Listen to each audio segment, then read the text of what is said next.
Okay, so please. Is that the correct microphone? You hear me, yeah? Yeah, okay. I guess it's much better than on Monday. Okay, so on Monday I told you really, really basic notions from probability theory. Then we were discussing probabilistic graphical models and Bayesian networks. Okay, so these are very general models.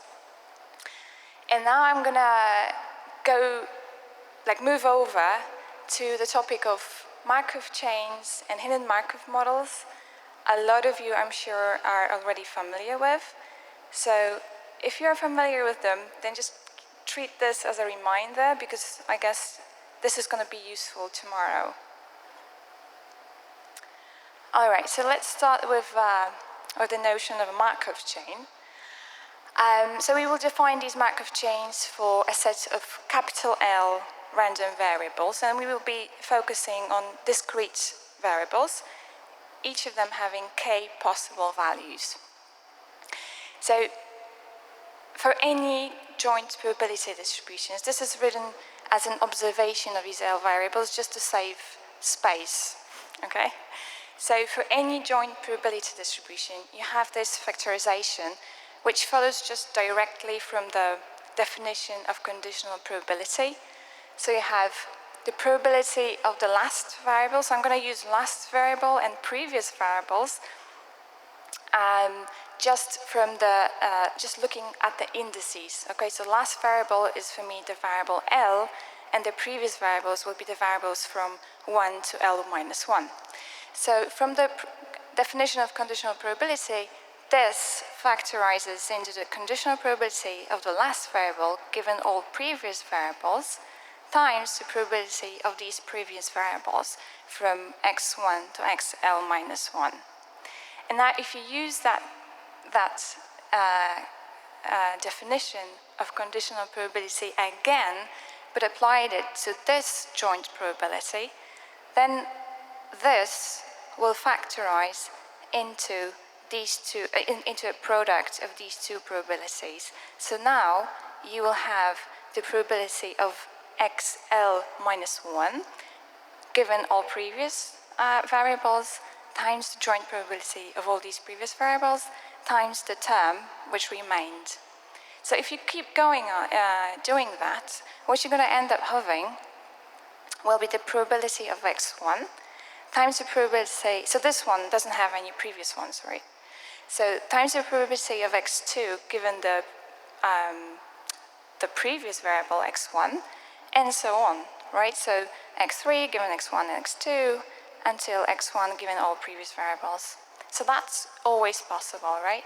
And you can say there are many possible such factorizations, and they depend on, for example, how you order these variables, right? So we will consider a set of random variables in such a way, we'll consider a set of random variables which will be indexed by n, a Markov chain, if a so-called Markov property holds. So this Markov property is actually really, really nice. So it simplifies this a lot, okay? So if it holds, then the probability of any of these variables xn, given all the previous variables, is just the probability of this variable xn given the directly previous variable only, right? So that means it does not depend on any other that were before, but just a single one which is directly before, right? With the index directly before. So that can be represented very nicely in this graphical notation that you should be familiar with from Monday. Okay, so that's just a very, very simple example of a Bayesian network. It's a Bayesian network which is organized as a linear chain where each variable just depends on one before. And as I told you, you can read directly from that representation conditional independence relations, right? So in this particular case, for any n, variable xn, which you have is that xn plus 1 is conditionally independent of xn minus 1 conditioned on xn. Right. So we're going to focus on something even more pleasant than Markov chains in general, which are the homogeneous Markov chains. So these for these Markov chains, what happens is that all these consecutive conditional probabilities are the same. So for any n larger than or equal than 2, what you have is that the probability of xn given xn minus 1, so the previous xn, is just equal to the probability of x2 given x1. So all of them are the same. So such a pleasant homogeneous Markov chain can be defined by two probability distributions, two parameters of that model. So the first is the initial state distribution, capital pi. So this is now, this just gives the probability, the initial, we call them probabilities for x1, for every possible state k, from 1 to capital K. So that's just the probability that x1, which is this first variable in the chain, is equal to k. And then, what you need to do to define the parameters of that model is to define the so-called transition matrix, which is just a K times capital K times capital K transition matrix. So it has rows indexed by small k and columns indexed by small l. So this TKL will be the probability that xn plus 1 equals to L when the previous variable xn equals to k. Right, so having this,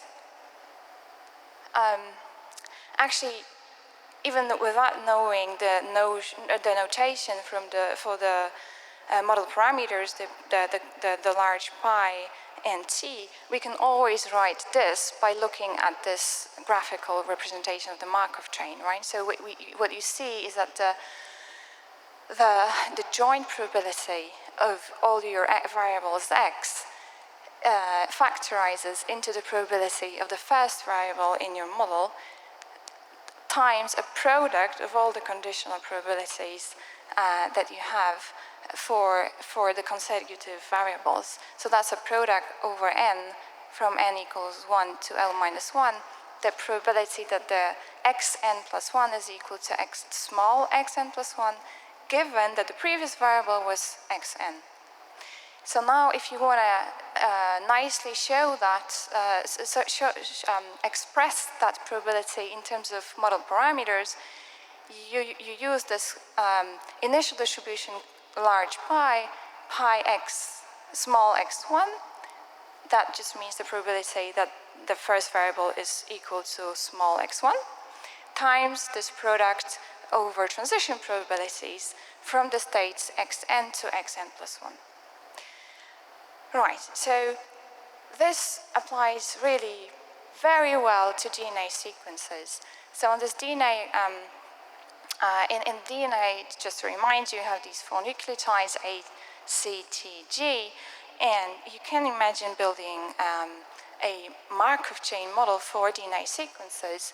So all DNA sequences for us will be observations from a model which is this Markov chain model. And to define the model, we need to define its parameters. So we need to define the initial probability distribution.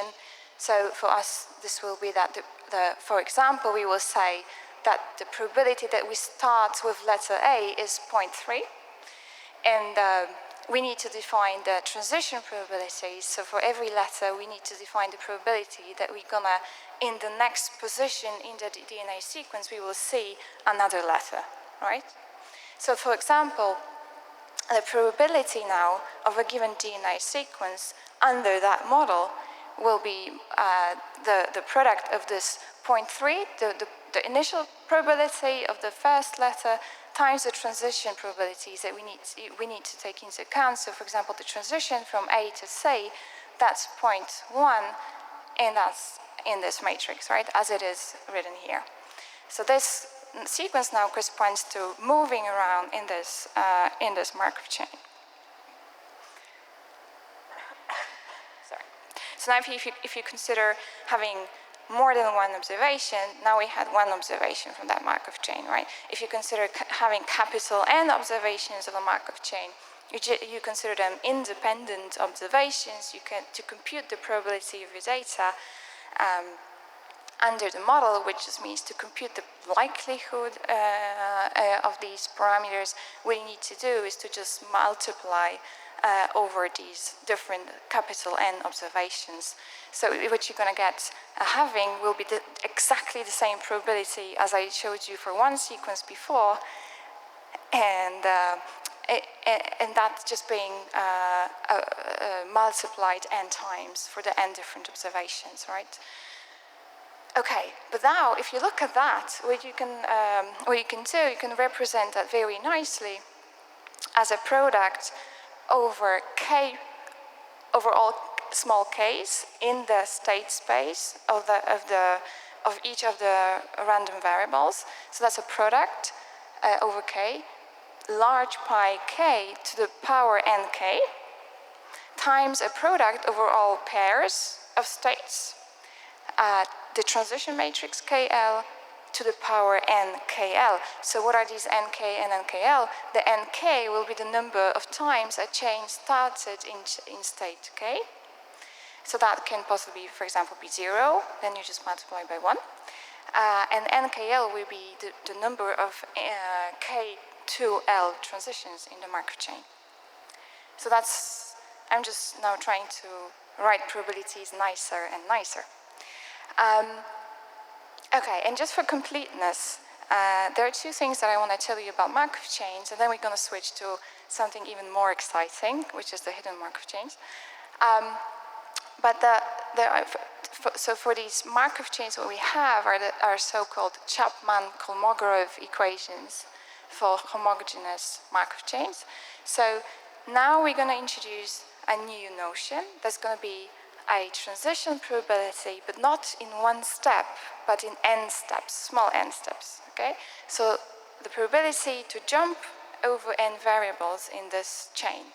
So that probability will be defined. So first of all, it will be denoted as usual t, but then with n in brackets, okay? That's important to remember. So that's going to be the conditional probability of xn plus j equal to L, given that xj equals k for any j, because we have a homogeneous Markov chain. Now the Chapman Kolmogorov equations are that this transition probability in n plus m steps is just equal to a sum over possible states. So j is now over possible states of products of these jump probabilities from k to some state j first in n steps, and then making m steps when transitioning from j to L. Okay, that makes sense. So that actually corresponds to saying that if you consider this, of course, this is a matrix, right? You can write these conditional probabilities again in a matrix, and then this matrix that corresponds to making n plus m steps will be just a matrix factorization for these matrices that correspond to jumping in n steps and in m steps. And that follows that if you want to compute the transition matrix for jumping in n steps, you just need to take this matrix to a regular power, like multiplying it n times. Now, there is even more nice. Okay. Yes. Yes. You are putting all the path between k. You're computing every path between k and L in n plus m steps, and you divide it in the product of Tn, Tm. It shouldn't be like the n plus m must be divided in another type of, I guess it's lack of a sum at the beginning for... In here? I don't know, because so J is an intermediate state. and you're summing n plus m, you're dividing. You go from k to j in m steps, and then you go from j to l in m steps. And it's n plus m. But what if you go to k to j in n minus 1 steps, and then go from j to l in m plus 1? It's going to be also possible. So these are the Chapman Kolmogorov equations, right? That's what. yeah. Yeah. So the answer is that after n steps, you have to be somewhere, you know, so it's not an alternative. You're in this one of the j steps, right? Yeah, so after making n steps, you're in this jth state. And then considering, so you can consider this, we will see a similar simulation of in the Hinder Markov model. So you can consider, you can consider all these possible states in which you are after n steps, and then you go in m steps to L. So ergodicity, that's another important notion for Markov chains. So we have that a Markov chain is ergodic if it is aperiodic, so it can return to any state. This is always possible, irreducible, that any state is accessible from any other, and it is positive recurrent, so any state will be eventually reached with probability 1, and the mean recurrence times finite. So this is like a well-connected Markov chain in terms of its states. And now the theorem that we have for these particular Markov chains, for the ergodic Markov chains, is that they have a unique stationary distribution, which will be now denoted as small pi. I mean, I'm not going to use it later, but just for completeness of these Markov chains. So this small pi probability distribution, this is again defined for all states in the state space K, from 1 to K. So this is then defined, so for any K, so you can start obtaining in any K, and if you consider jumping in these n steps from K to L, so now we are just defining small pi L. So if you consider doing this in infinite number of steps, then this pi L is defined as a sum over states again, but now going from in one step from K to L, and that might multiplied again by this stationary distribution value for the state K. Okay? So that's defined for any K, and these ones sum up to 1. So that's independent also of the initial distribution pi.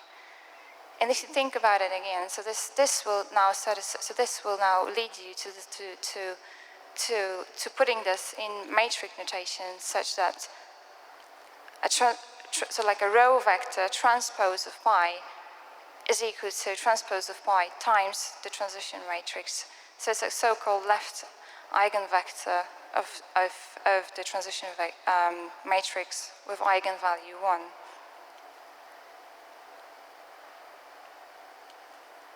So now I'm going to go to an example how you could use this on DNA sequences. So you have so-called, in the DNA, people discovered these so-called CPG islands. So CPG islands are stretches of mammalian genomes that are enriched for dinucleotides, CG. So you have these CG pairs, that's why it's called CPG. So they are typically from 300 to 3,000 bases long. So in general, in the genome, what you have is that CG, when they close together, when they just are one after the other, they tend to mutate to CT. So G becomes a T. So in general, the prevalence of these, in terms of frequencies, CGs occur less often than expected from the probability of occurrence of C individually and G individually in the genome. But if you have specific regions such as gene promoters, which are very important for gene regulation, this mutation effect is actually suppressed, and then the CPG islands are more common, and you see that even by eyes.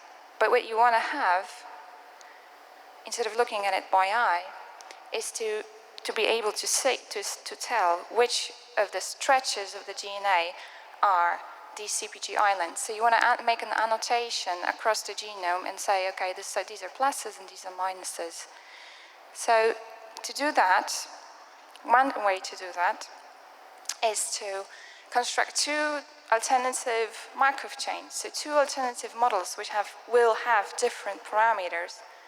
So we will have one Markov chain, which we will be now in this picture denoting with pluses, and that's going to stand for the CpG island, and another Markov chain with minuses, which will stand for non-CpG island. So I will continue in a moment how to train these, but just for convenience, I'm going to say what we can do is to extend, just for convenience, is to extend these and add two more states, like beginning and end state, and one with just outgoing and just meaning the probabilities of going there are 0, and the other one with ingoing. And then what you can do is instead of using this, and then the outcoming is just equal to the probability of going out of it is just 1. So you can just represent the probability distribution of your sequence using just the transitions. So you can count from going from state 0, which will be the beginning, and you can count of going to state L plus 1, which will be the end. So now, so coming back to this, right? So we now propose we're going to use two different alternative Markov chains. One of them will be for CpG islands and the other one for non-CpG islands. So if we are lucky and somebody gives us training data, so somebody will say, okay, this is a bunch of sequences that correspond to CpG islands, and this is a bunch of other DNA sequences that correspond to non-CpG islands, we can train, you can estimate the probabilities of switching from C to G in a CpG island and switching from C to G in a non-CpG island. So a lot of these transitions can be now estimated from the data, and we can estimate these two Markov models, the one with plus for the CpG island and the one with the minus for non-CpG island.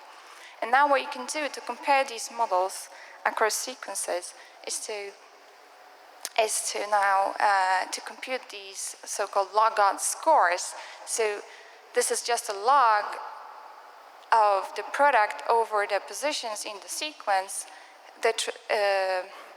And in the denominator, you have the transition probabilities across the sequence for the CpG island model, and in the denominator, you have these probabilities for the non-CpG island model. And these log odds scores, you can now see that they very well discriminate between the CpG islands from the non-CpG islands. So this is this is a histogram of length normalized log odds scores. And the gray stuff is the non-CpG islands, whereas everything that's just over 0 is for CpG islands. This is exactly the histogram of these scores, which are just, I told you about, but just represented as a sum of logs instead. But then if you want to do this in a maybe more elegant manner, you can consider using hidden Markov models. So I'm going to now move to hidden Markov models, which are very, very nice models and very widely used. So I think several different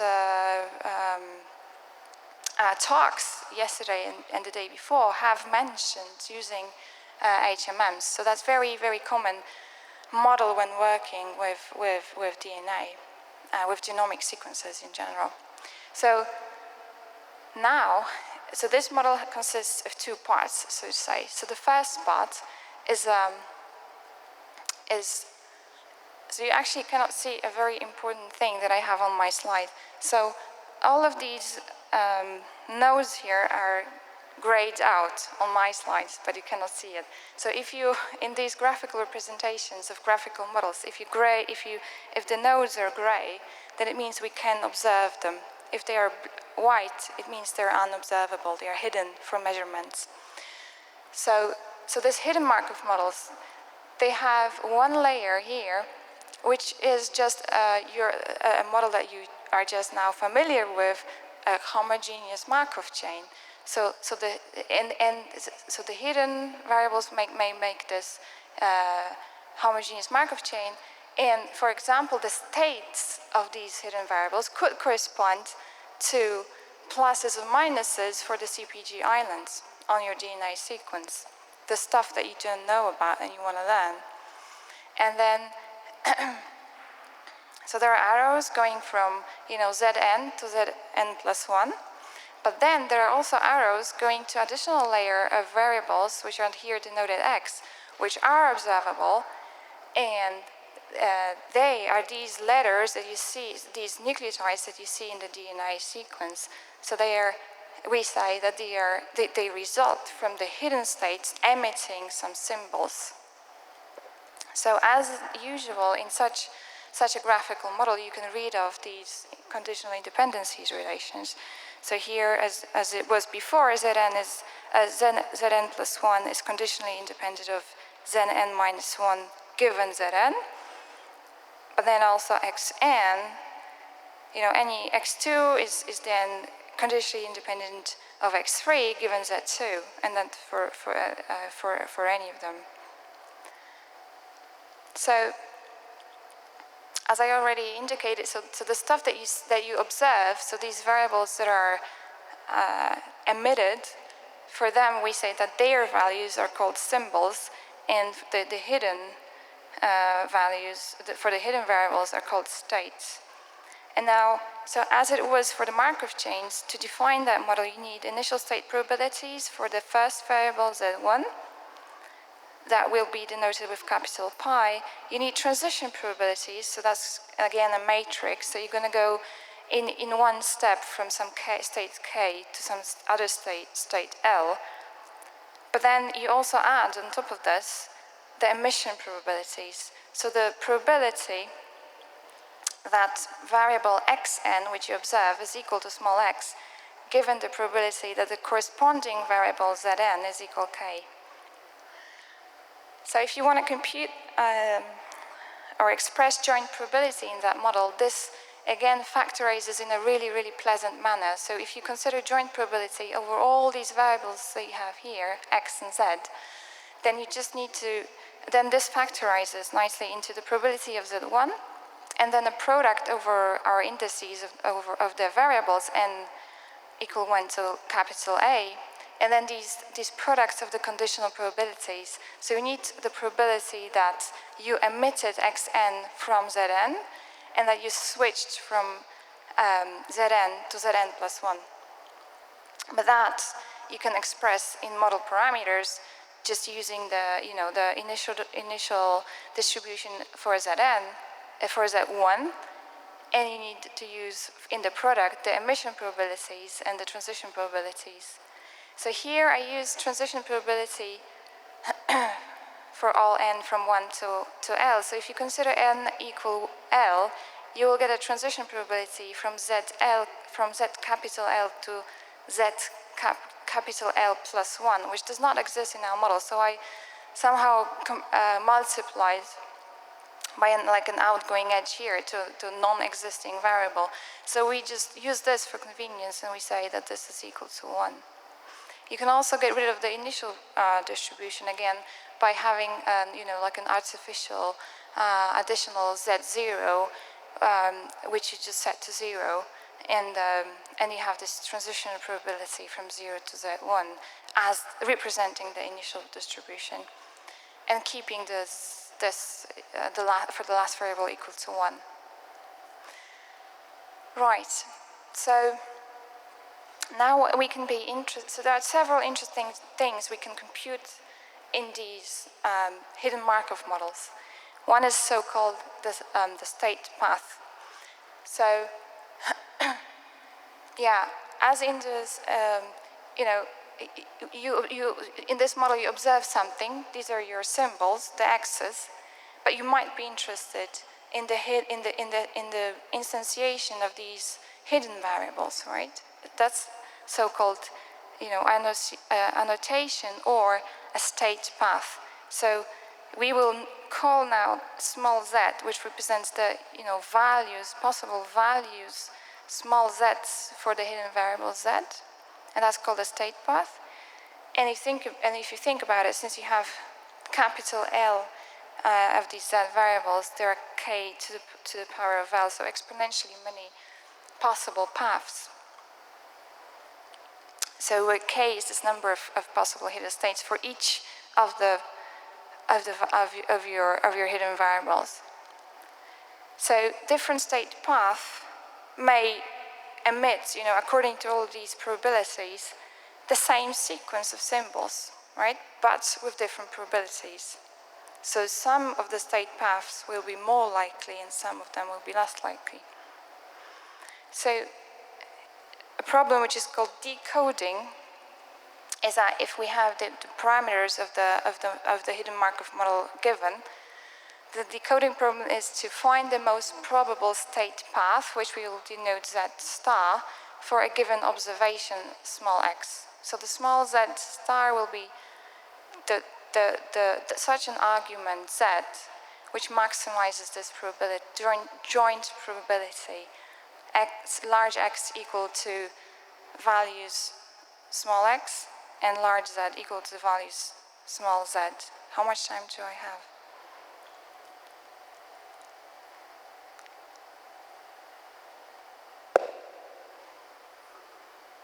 Oh, really? Okay, I'm almost finished.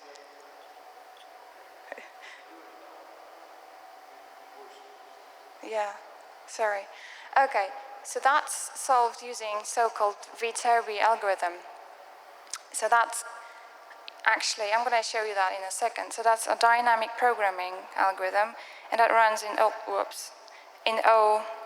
So the maximum complexity of the pessimistic complexity of that is L times K2, despite K to the power L paths. So again, what we want to obtain using that algorithm is the Z star, which maximizes the joint probability, right? So that's this nice visualization now. So we are now considering, that these different colors are the possible states of each of our variables. But now the variables are the hidden variables. So we are running, so here these consecutive columns, they correspond to possible states of my Z variables. So these are, for example, in this column will be the possible states of variable Zn, and these are possible states of variable Zn minus 1. And yeah, if I wanted to do this exhaustively, I could compute all, running through all of these possible paths, and that would cost me a lot of computations. But what I can do is now consider, define a specific value. That will be my v, small v, with subindex k of n.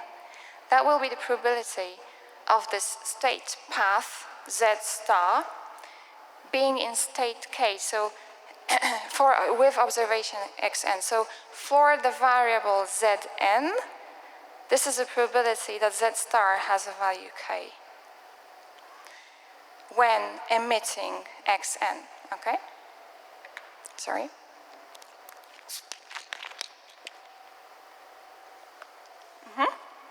So that's a very useful notion, because now when I have vk of n, and if I note for all states k, so all of these, I would know it, then vl of n plus 1, so now I consider I could possibly move to another state for the variable zn plus 1, and that will be L. So now this probability that the variable zn plus 1 will be in state L, this is obtained by maximizing over all states. So I'm going to now maximize over all states of the previous variable.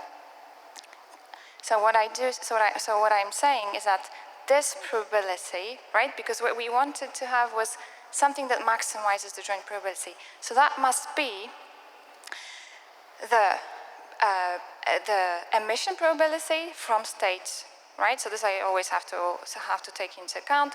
I wanted to see xn plus 1 emitted from variable zn plus 1. So that's the probability when I have state L. And now I'm maximizing over k for these probabilities for the previous variable. And I'm considering, of course, that if this maximum would be k, then I have to transit, so I have to include the transition probability from k to L. So exactly this formula is used in the algorithm, in this dynamic programming algorithm. So we use these begin states and end states. So we start from 0, we end with L plus 1.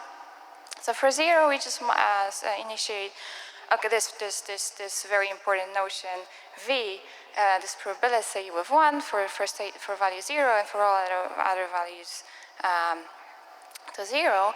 And now this is a key step. So you have this recursion, which makes this into a nice dynamic programming algorithm. So you have, for all n from n to capital L, you define, as I just explained you define this probability small v for the state L in the position n as the emission probability from L that we observe xn, and we take the maximum of these probabilities v over states for position n minus 1, and we just multiply the transition probability. So that's a comparison over k possibilities, right?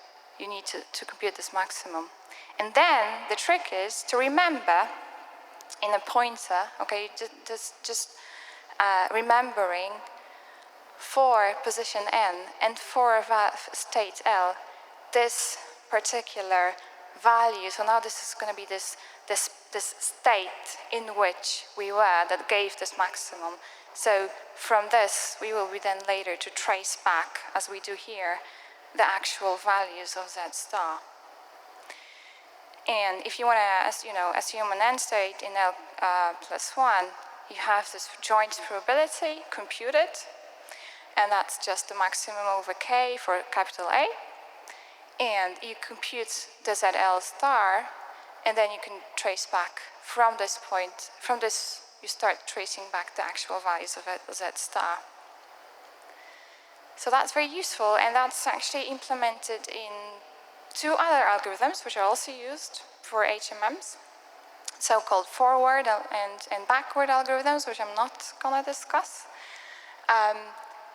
The forward algorithm is very useful when you need to compute the probability of observed sequence alone. So you have this, again, we are looking at this hidden Markov models. These are hidden, these are observed, and I'm just interested in not anymore in the joint probability, not in the probability, the maximum probability of this. I'm just curious, what's the probability of the observed sequence? So what I need to do, as I told you on Monday, I need to do marginalization, and I need to compute a sum of this joint probability over the values of Z.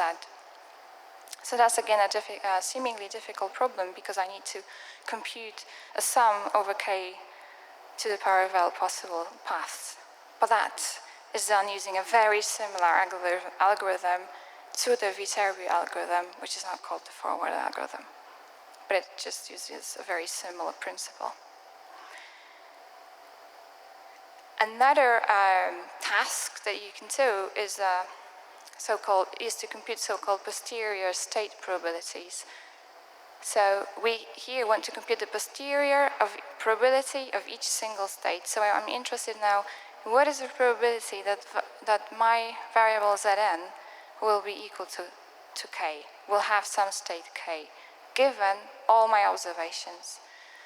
So that, of course, is equal to, a ratio of the joint probability divided by the probability of x. And this probability of x I can compute using this. And for this, I have another algorithm, which is very similar to the forward algorithm, which is called a backward algorithm.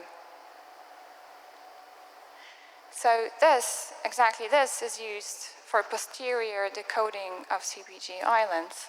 So now if I want to say what is the probability that my my observed value is in a CPG island, I want to ask what is the probability that this hidden state that lies somehow behind these observed nucleotide sequences is a CPG island, is a plus. So this is a two possible state hidden Markov model, so that in the hidden layer. So this is a plus given the observation, and that's the posterior probability that we have the CPG island. So this you could now use to annotate these sequences into, according to the probabilities, whether you have CPG islands or not. So that this and the other example, the CPG island, is taken from a really classical book. If you're not familiar with that book, then you might want to take a look at that. It also has a chapter on phylogenetic trees. So the final, just a remark, this is just going to be one slide. Of course, you need some way of estimating these parameters for hidden Markov models. For Markov chains, it was pretty straightforward. You could just use observed frequencies. But now, there are variables that are hidden. And that's actually a typical task for a so-called expectation maximization algorithm. But I'm not going to go into details of that. So just to tell you, we now have a number of different instantiations, different observations from our model, capital N. We can let's just represent these T transitions and E emissions by some single parameter set, theta. And if we want to do maximum likelihood estimation, we need to solve for theta dash, which will be such a theta which will maximize marginal likelihood. So we want to marginalize all these z's out because they're not observed. But so this is actually expectation maximization, which is a way of dealing with estimation, maximum likelihood estimation of parameters in the presence of hidden variables.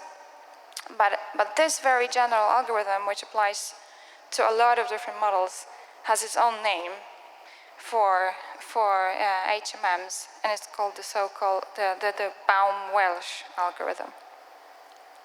So I'm going to summarize now. Sorry for being too short, but you can then speak longer.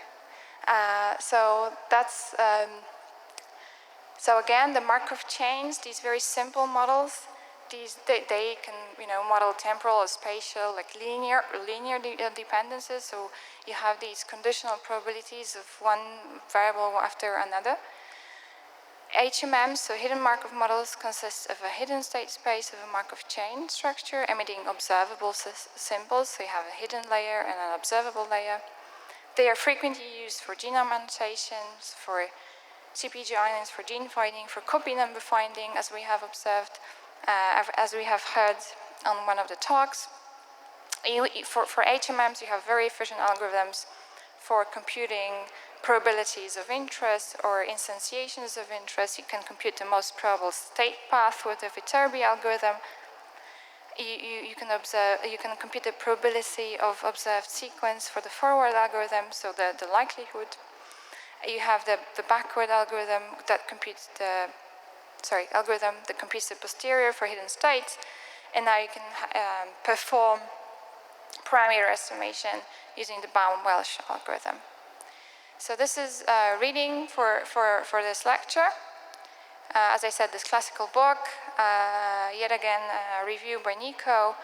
And one more time, I want to thank very much Nico Berenwinkel for providing me material for these slides. So all of this will be available in a Google Drive folder. And Jens will send it to you, or has shared this folder with you already. Yes? Thank you.